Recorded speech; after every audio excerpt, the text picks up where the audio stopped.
Have you ever been to an American airport? It's usually a beautiful symphony of chaos. Someone definitely trying to argue that a giant sombrero counts as a personal item. It's loud, it's messy, it's alive. But lately, something strange has been happening. The chaos is gone. The symphony is now a solo flute playing a sad tune. JFK in New York, LAX in Los Angeles. You can actually hear your own footsteps echoing through the halls. It's so quiet you could probably get a full 8 hours of sleep on the floor. It's a ghost town, and the ghosts are the millions of tourists who were supposed to be here. The headlines have been screaming it for months, each one more dramatic than the last. America's welcome mat pulled from underneath the world. Yanks baffled as world decides not to visit. It's a full-blown travel crisis, airport officials scratching their heads, empty pretzel stand vendors. America built massive, gleaming temples to travel, and now they stand quiet. So, why did 3 million people suddenly decide to swipe left on America? Well, it's complicated. Like a Facebook relationship status. A big part is the maze of new visa rules. It's like changing the password to the front door and not telling anyone the new one. The process became an Olympic-level, bureaucratic steeplechase. In-depth interviews that feel like interrogations, a mountain of paperwork, extensive social media checks, interviews that feel like interrogations. For many it felt like applying to be a secret agent. Less cool gadgets, more waiting in line. Then there's the political climate, a little spicy. The leader tweeting about walls and bans, that doesn't exactly scream "welcome friends," like a restaurant owner yelling "we don't like people from your neighborhood," then wondering why his tables are empty. America First read as America Only.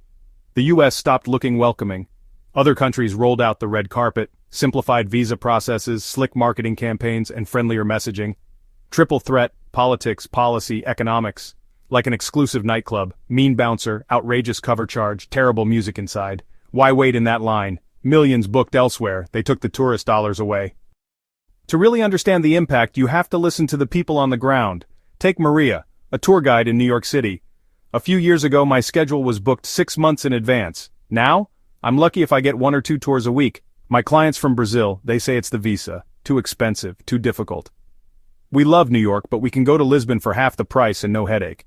Souvenir shop owners in San Francisco, hotel managers in Miami. The customers they relied on are gone. Dave, a baggage handler at Chicago O'Hare. You used to have to fight your way through the international terminal. Now it's just quiet. Fewer flights, fewer bags to unload, fewer hours for guys like me. A German family at LAX said the entry process was grueling. We were pulled aside for extra questioning. They asked my teenage son about his social media. Klaus will go home and tell his friends. Those friends will tell their friends. The narrative spreads. Traveling to America is stressful, potentially humiliating. Even business travel has taken a hit. Key people are missing. It's a loss for conferences, for startups, for investors. One less handshake, one less collaboration. It's not just one less hotel room. It's one less business deal, one less spark of innovation happening on American soil. We're all worried. Management talks about operational efficiencies. Translation, someone's getting laid off. The voice mixed sadness and anxiety, watching his world change. When your house is on fire, there are generally 2 responses: panic, or grab a fire extinguisher, or sit down and pour a cup of coffee and say, "This is fine." For a long time, the official U.S. government response to the disappearing tourists felt a lot like the second option, a collective shrug. The travel industry was ringing the alarm. Washington looked the other way. Now you can't talk about America's changing image during this period without talking about the man in the Oval Office, former President Donald Trump. His reaction to the news of declining tourism was, to put it mildly, unique. Where others saw an economic crisis, he often saw a validation of his policies. If fewer people were trying to come, it meant his extreme vetting and tough border stance were working. When asked about the drop in visitors, he once famously quipped, "I don't know, I think it's great. It means the airports aren't as crowded for us, more legroom for us." But for the millions of Americans whose livelihoods depend on tourism, it wasn't a joke. It was a clear signal that the administration's priorities were not aligned with theirs.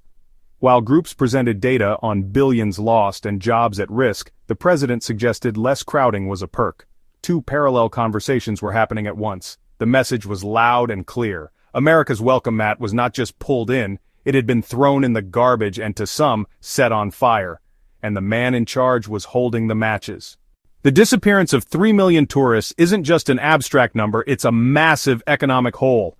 Think about what a single international tourist does. Taxi, rideshare, check into a hotel, eat 3 meals a day. They buy museum tickets, go to Broadway, visit theme parks, each transaction injecting money into local economies. Now multiply that by 3 million.